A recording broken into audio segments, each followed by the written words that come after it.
alguns anos, em um país do sul da Europa, o diretor da escola sabatina colocou-se de pé e falou: "Todos que quiserem participar da arrecadação de donativos, venham à igreja amanhã, às 7h30. Vamos entregar para vocês alguns folhetos especiais e dizer aonde devem ir. Trabalharemos somente durante a manhã. Vocês estarão de volta às suas casas ao meio-dia." As crianças se dividiram em pequenos grupos, ensaiando um pouco a maneira de solicitar doações. O único que permanecia em silêncio era Pedro. Pedro era cego.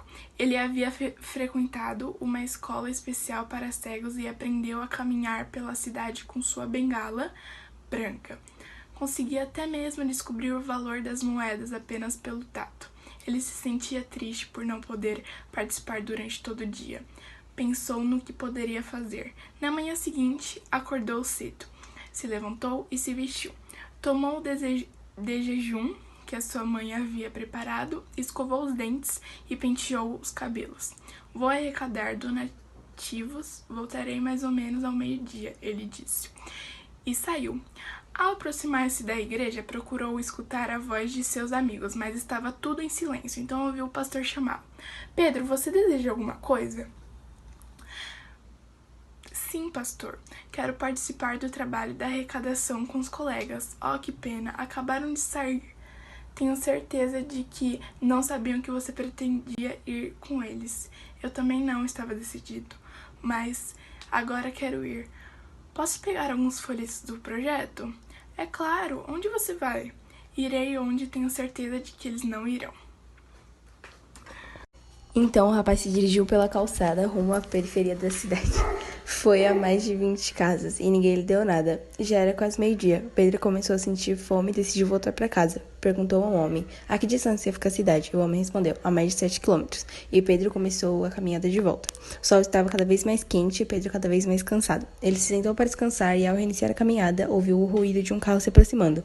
Ouviu que o carro parava e então ouviu uma voz feminina que dizia: "O que está fazendo aqui, jovenzinho?" "Vou à cidade. Poderia me levar, por favor?" ele disse. "É claro", respondeu a voz. Pedro notou que havia mais alguém no carro. Então a senhora voltou a falar: "Percebi que você é cego." "Sim, sou cego de nascença." "Como se chama?" "Pedro." "Onde você esteve durante a manhã, Pedro?" Pedro contou que estivera no vilarejo e que morava na cidade com seus pais. Ele contou do projeto da sua igreja. Aqui fala da obra dos Adventistas do sétimo dia e como eles ajudam as pessoas. Pedro lhe explicou tudo e o que sabia sobre o projeto existencial. Uma vez ao ano, os membros de sua igreja visitam as pessoas solicitando recursos para continuar trabalho médico, educacional e de assistência social realizado pela igreja adventista em todo o mundo. "Mas eu não consegui arrecadar nada hoje. Não me deram um único centavo." A mesma voz amável lhe disse: "Se você me der todos os seus folhetos, farei uma boa doação." "Ah, muito obrigada. Com sua doação, não ficarei envergonhada ao encontrar meus amigos."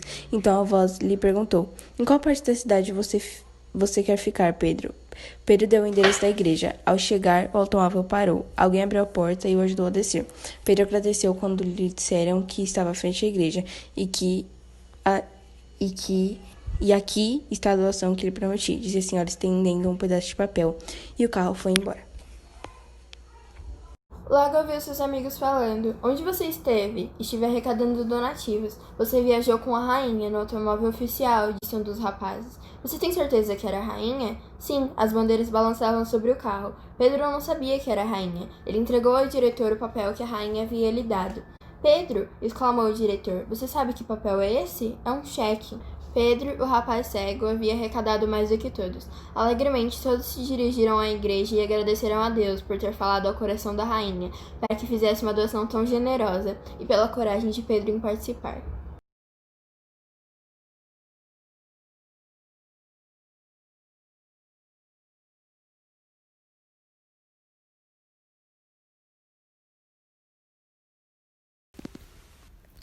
Excursão à Vila dos Canibais. Visitar aquelas montanhas é um risco de morte. Era o que sempre diziam sobre a vila, que era conhecida por Vila dos Canibais. Mas o pastor Catalino questionava-se se todos teriam razão disso. O baixo e forte pastor foi criado nas Filipinas, morou nos Estados Unidos para concluir a faculdade e voltou para servir ao seu povo. E ele tinha uma missão, que era visitar a famosa Vila dos Canibais E foi difícil se despedir da esposa e amigos, mas ele sentia que o Senhor havia o chamado. Também não foi fácil convencer 10 auxiliares para acompanhá-lo em sua perigosa missão. Ele dizia: o Senhor deseja que eu leve a mensagem de amor e esperança a homens e mulheres que nunca ouviram falar dele. Até que eles concordaram, seus auxiliares estavam dispostos a ir em busca de trabalhar a palavra. 10 homens determinados que atravessariam montanhas íngremes, a bagagem deveria ser leve. Mas, no entanto, eles levariam um saco de roupas que pretendiam distribuir como ofrenda de paz. Enquanto os homens caminhavam, eles pensavam que na melhor maneira de conquistar a simpatia daquele povo de baixa estatura, eles queriam conquistar o que Deus já fez por cada um deles e contar sobre a bondade do Senhor. Todos estavam com muita fé, oraram pela sua segurança e a graça de Deus para que eles voltassem vivos. O sol se punha no horizonte quando chegaram perto do local desejado. O que aconteceria? O que a tribo de caçadores de cabeça fará? Não foi preciso esperar muito ao ver o estranho grupo vindo em direção à vila. O chefe saiu para encontrá-los. Calafrios de medo percorreram a espinha de cada um dos viajantes. O pastor notou o olhar irado e seco do chefe e os 2 pés humanos secos, balançando em volta do pescoço, amarrados com uma corda suja. Por um instante, o pastor pensou: ó Senhor, por que me chamaste para vir a este lugar e arriscar minha vida? Sabes que somos todos pais e temos filhos pequenos para criar. No entanto, o pastor ficou confortado pela certeza de que o mesmo Deus que livrou Daniel da boca dos leões também o protegeria, e adiantou-se em direção ao chefe, o cumprimentou com uma saudação aceitável.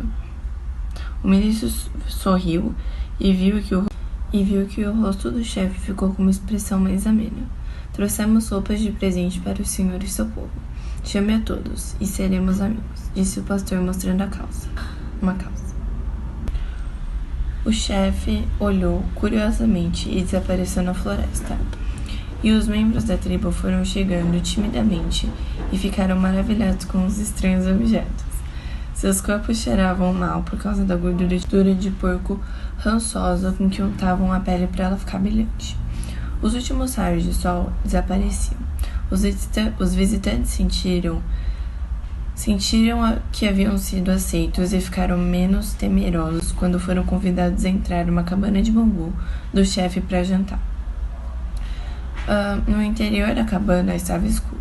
Havia uma pequena fogueira no centro que soltava muita fumaça. Sobre a fogueira havia um caldeirão de arroz cozinhando. Do lado de fora, porcos que remexiam na lama. Crianças pareciam ser tão sujas quanto porcos. Sentaram-se em volta da fogueira e cada um enfiou a mão no caldeirão e o pastor viu que seria o 10º a se servir. Ao receber visitantes, aquele povo tinha o costume de mostrar que o alimento não estava envenenado, servindo-se primeiro. O pastor Catarino viu aquelas mãos sujas se servindo no caldeirão e começou a sentir náuseas. Quando chegou sua vez de se servir, ele achou que não conseguia engolir a comida. Seus auxiliares também estavam se esforçando ao máximo para ofender aquela gente.